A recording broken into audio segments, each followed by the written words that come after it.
Good morning, my little friends. Drop your books in and meet me on the carpet, please. Hello, my little friends. I'm here to read to you. Today I picked a book by Lemony Snicket. Lemony Snicket is the person that wrote all of our series of unfortunate events books.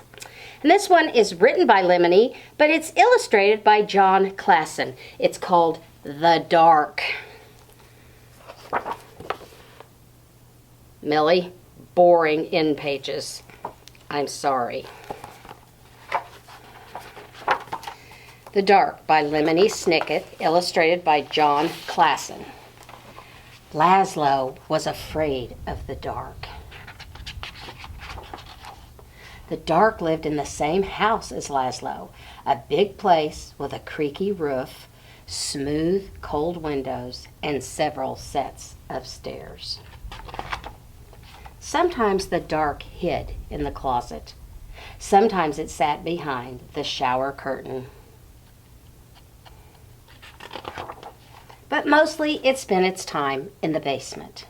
All day long, the dark would wait in a distant corner, far from the squeaks and rattles of the washing machine, pressed up against some old, damp boxes and a chest of drawers nobody ever opened. At night, of course, the dark went out and spread itself against the windows and doors of Laszlo's house. But in the morning, the dark would be back in the basement where it belonged. Laszlo would peek at the dark every morning. "Hi," he would say. "Hi, dark."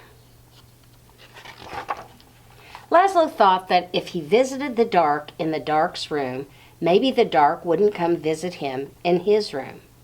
But one night, it did. "Laszlo," the dark said in the dark.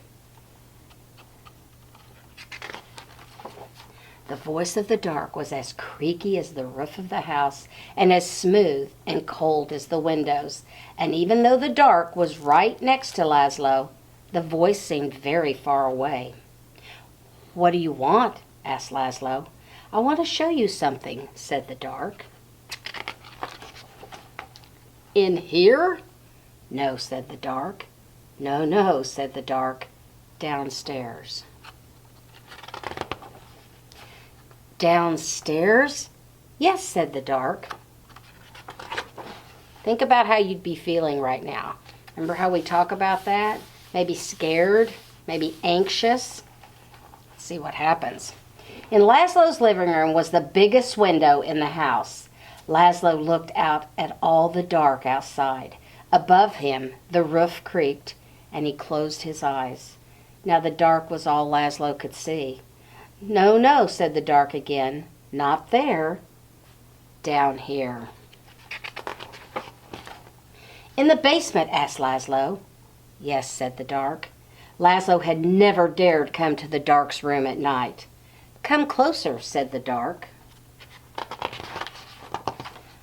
Laszlo came closer. "Even closer," said the dark. "You might be afraid of the dark, but the dark is not afraid of you. That's why the dark is always close by.